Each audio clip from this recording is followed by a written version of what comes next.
Welcome to Channel 17, the Town of Colonie Government Channel.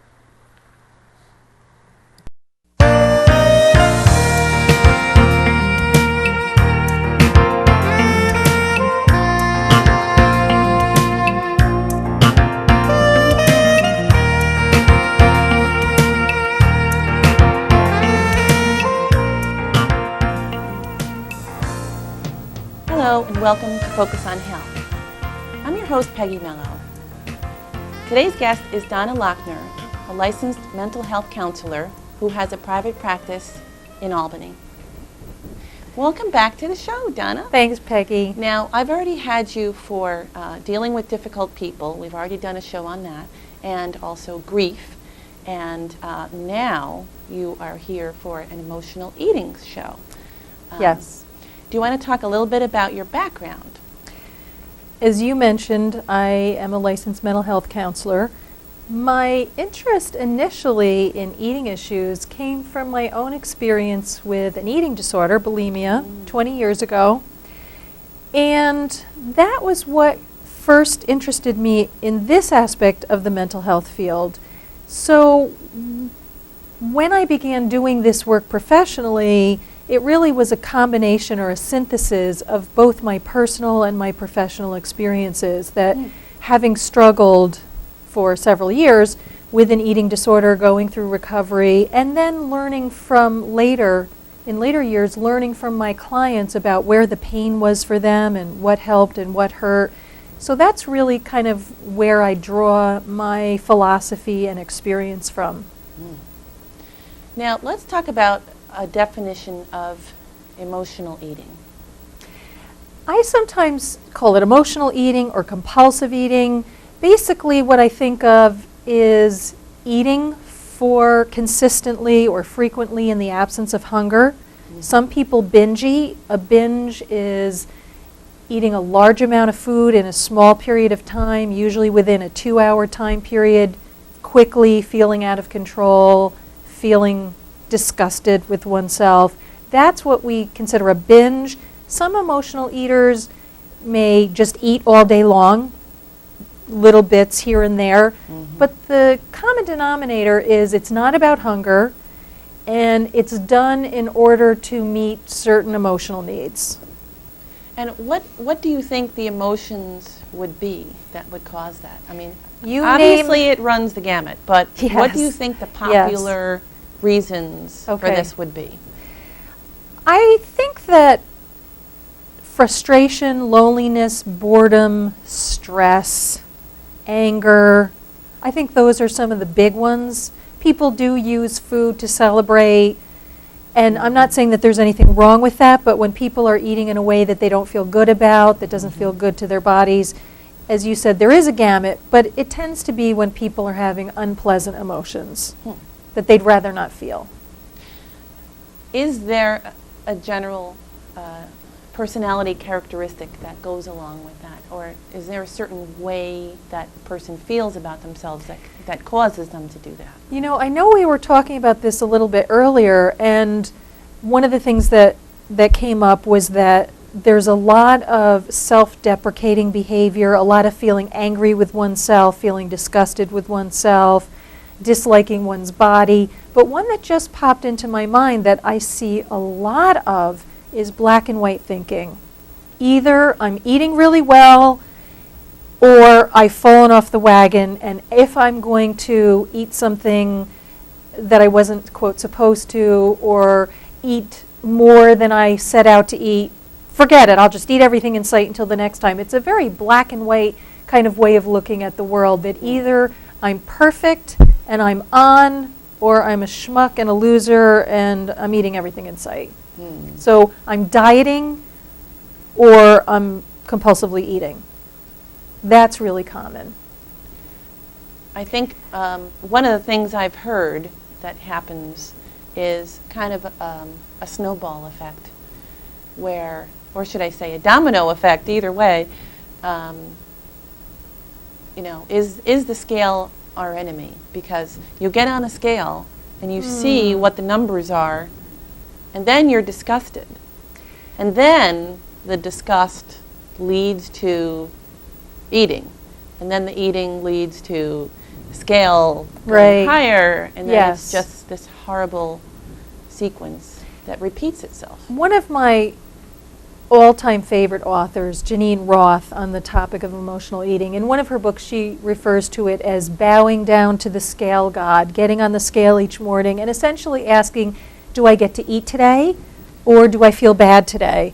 And I think that I would have said a few years ago, get rid of your scale, don't ever weigh yourself, but I think I've sort of tempered that. I do think that weighing oneself daily, or some people will weigh themselves several times a day, is really not productive because it gets us very focused on what our body weight is. Weighing in once a week or every other week is not a bad thing for some people to do, just so they kind of have a sense of whether their weight is stable. But for some people, the scale just creates so much anxiety that it may be good to put it away for a while. Because I think what we want to do is we want to use measures like, how hungry am I? What does my body feel like when I put this particular kind of food in it? What is it that feels nourishing for me right now? Would that be a snack? Would it be a nap? Would it be a conversation with a friend? Would it be a good cry?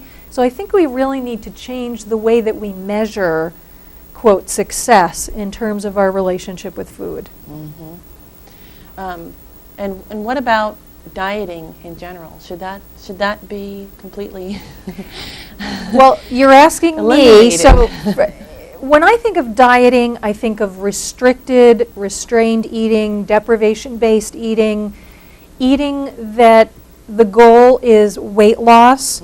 And when I think of dieting, I think of cottage cheese and romaine lettuce with fat-free dressing, which sounds pretty unpalatable. And not only does dieting set up a deprivation-based mindset that makes us feel like we crave everything in sight, we feel psychologically deprived, but also it has a physiological effect that metabolism really does begin to slow down when we are seriously restricting our food intake, and then there's the rebound weight gain that happens after that.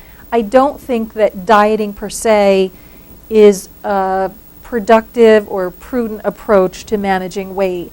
I think that being able to find a stable weight that our bodies are comfortable with, if we're fighting constantly with our bodies, we're not working with our bodies. We're trying to weigh less than our bodies are comfortable weighing, etc. And I guess you could ask yourself, what happens once the person loses weight? What happens in their mind? Is there still the fat head inside of it that thinks, no matter what, I'm still going to feel like I'm overweight? That often does happen, and that's one of the reasons why we say this is not about food. This is about something else. And the something else that it's about, if we keep eating compulsively, we never get to what that something is. A lot of times people will say, I just need to get control. I just need to really rein in my urges and my temptations. And actually, compulsive eating is a misguided but genuine attempt to take care of oneself. It is not about being slothful or greedy or lazy. It's about trying to figure out a way to meet our needs and soothe ourselves when we don't really have other good ways to do that. And do you think there are a lot of people out there that don't really understand what their triggers are and what their thoughts are and what Yes. their signals are? I would say that's an understatement. I think that most of us don't spend a whole lot of time thinking about, what am I feeling right now? Am I tired? Do I need water? Do I need to rest? Do I need to just take a breath? Am I hungry? We don't often tune into ourselves to even ask ourselves what we need or want at any given moment.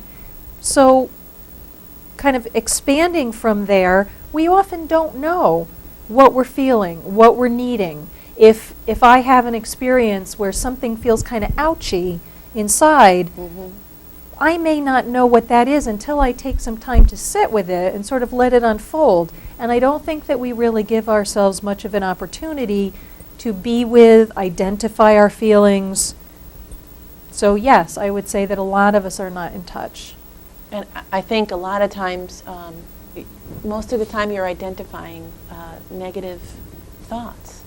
And so when you have this bad body image, or you're thinking negatively, you're pinching your fat rolls, or God forbid you're looking at a mirror that's a three-way mirror while you're trying clothes on, Horror of horrors for most of us. How do you overcome the negative thoughts? I mean, you can just focus on those and just never let them go. If you think about it, I mean, we could say that trying to reprogram our thinking about anything is difficult, and many of us do tend to go toward the negative. I think that it really is a challenge, and it really is something that we consciously need to do, to be saying, let's say you're standing in front of the mirror and you're tempted to pinch, your side and say, that's disgusting.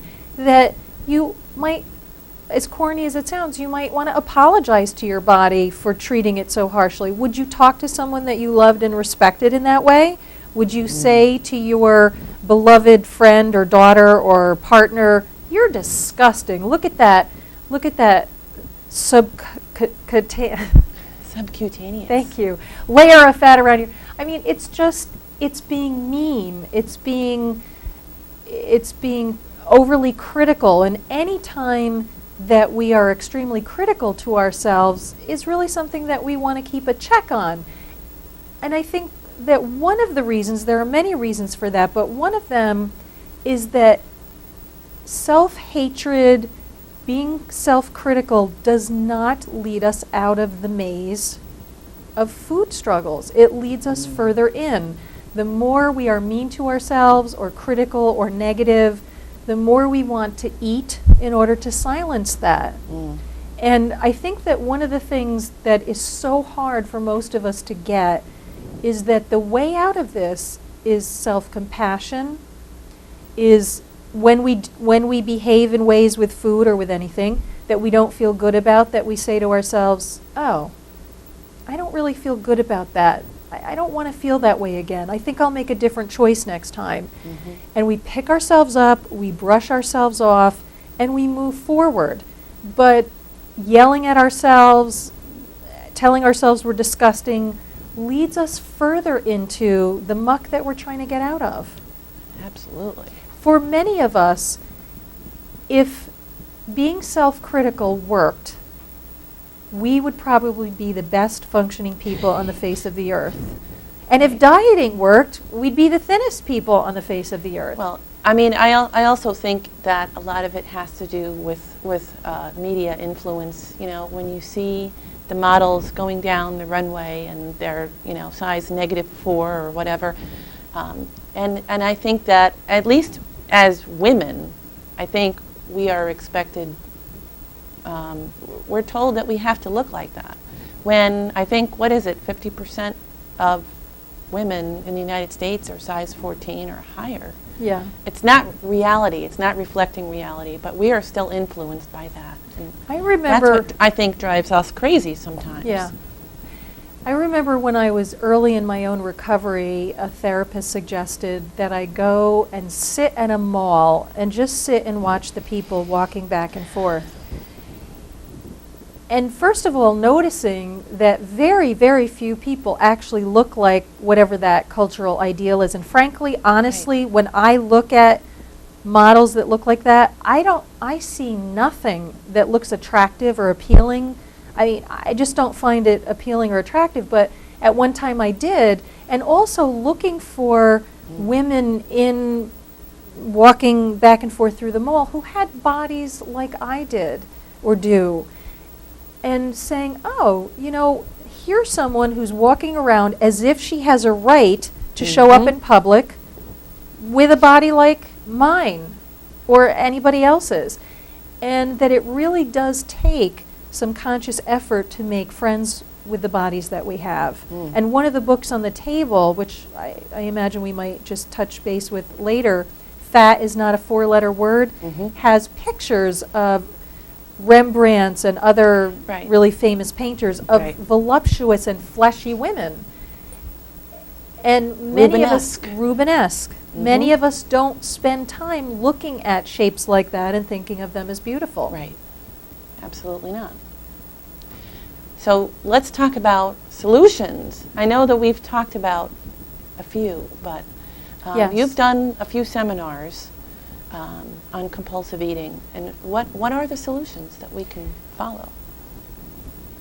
I think that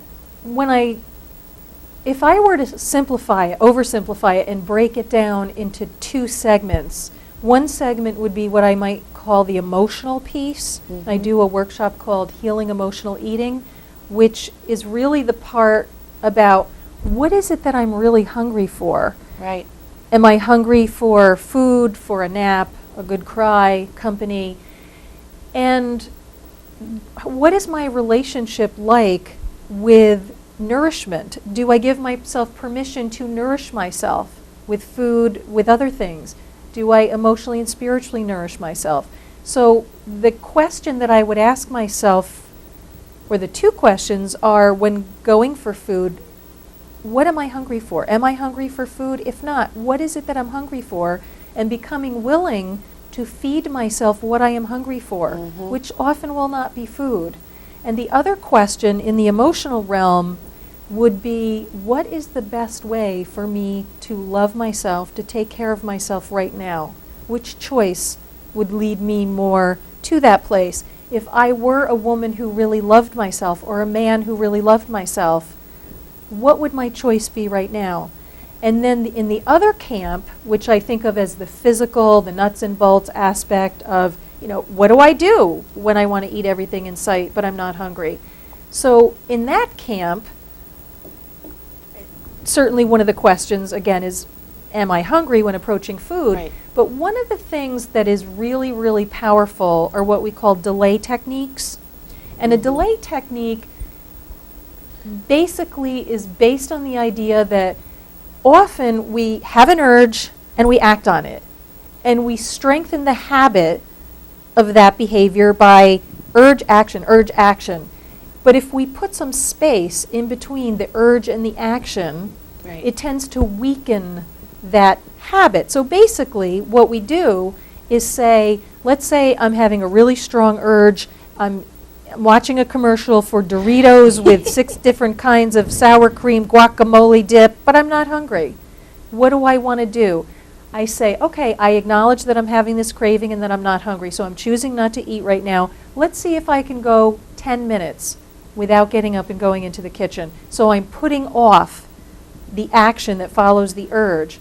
Delay techniques are very simple but very, very powerful. At the end of that 10 minutes, or if I can get myself to the next commercial, then I check in again and I say, how do I feel? Do I feel like I need to eat some of those, whatever it was, or do I feel like I can put it off? Now, I want to be really clear.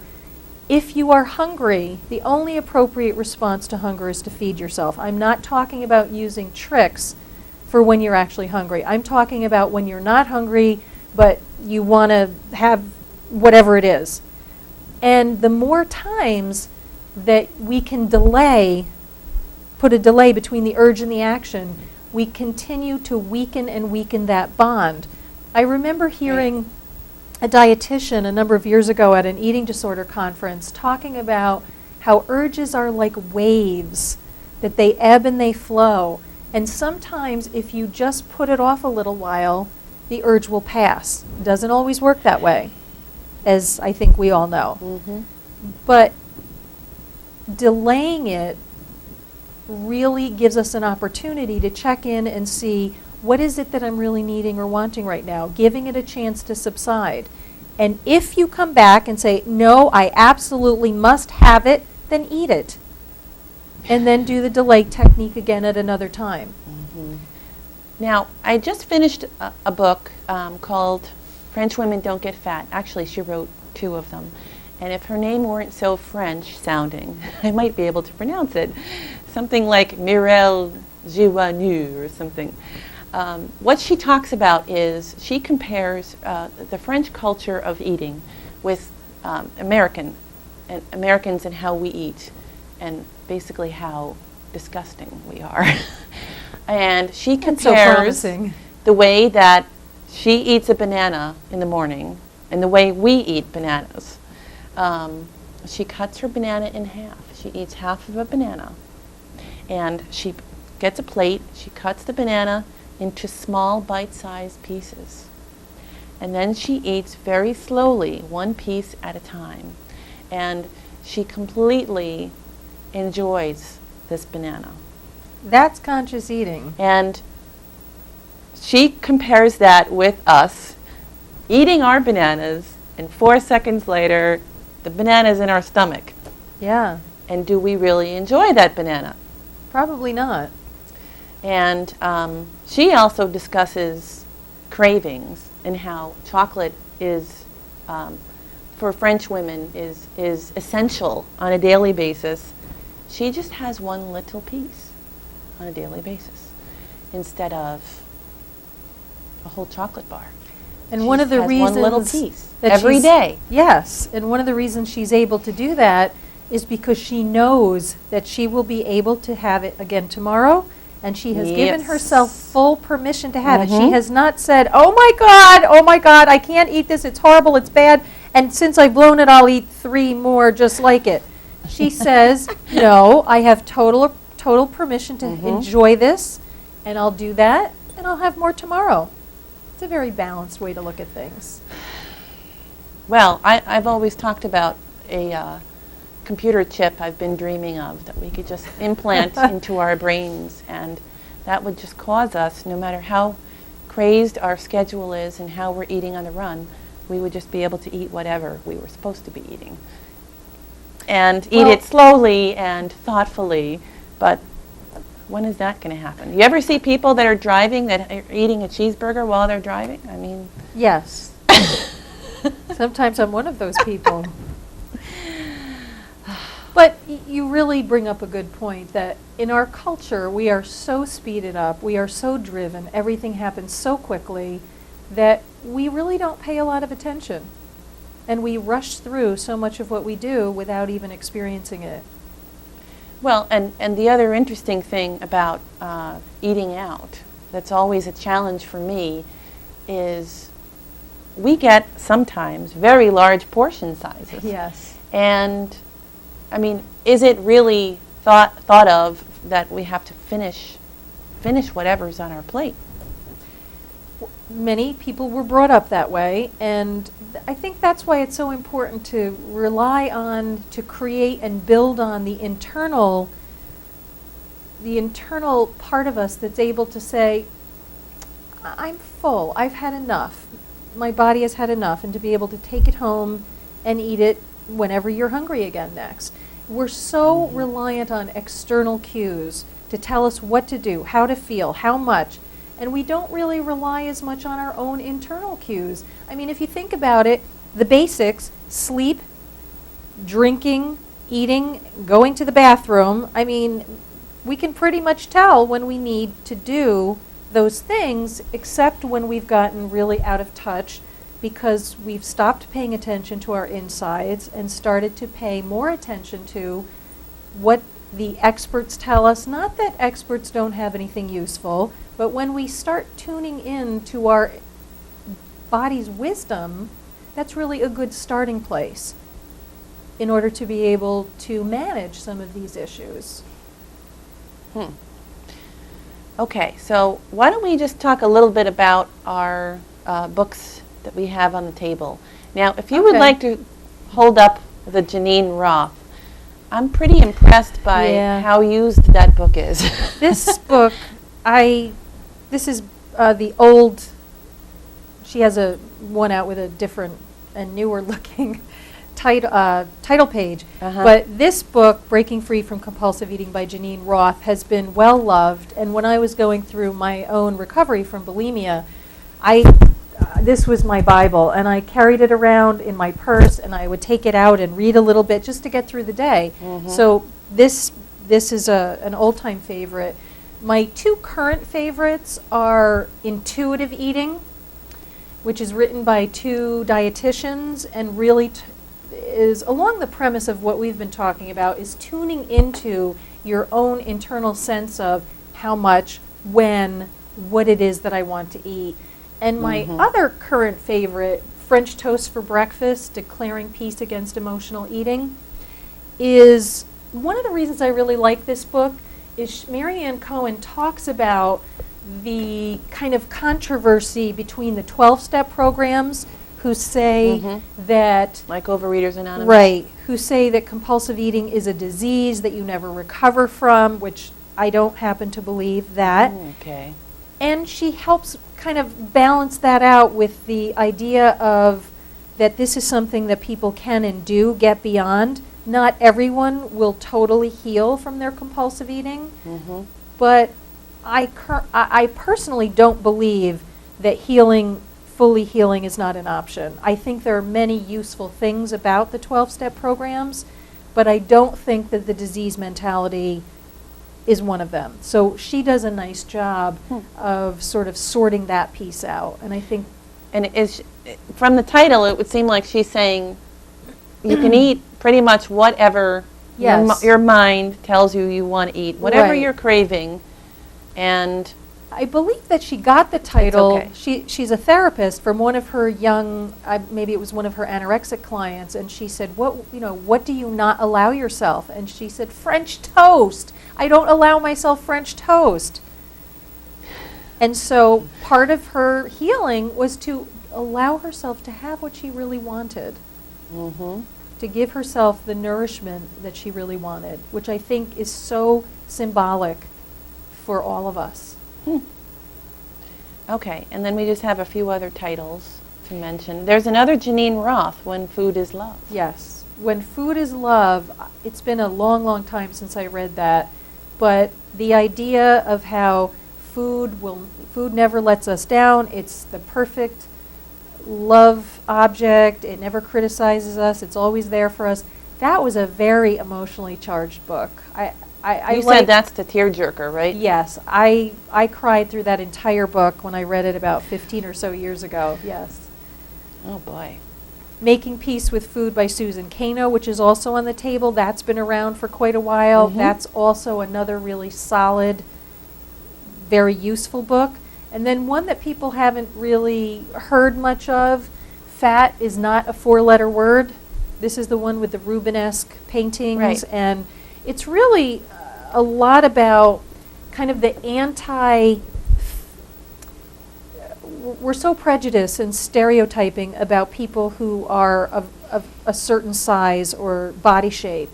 And this book sort of just brings that back to balance. Instead of that we have one particular ideal for what body should look like, that there's a whole wide range of healthy body shapes and types. Well, and all of these books are in the library's collection, and if there's something that we don't have, it can be requested from other libraries, even across the United States. Terrific. And I just want to thank you for coming. Thanks for having me. And hopefully maybe we can see you again in the library with some further seminars or yes, I'm sure something you else will. alike. Thanks, Donna. Thanks for watching. We hope to see you next time on Focus on Health.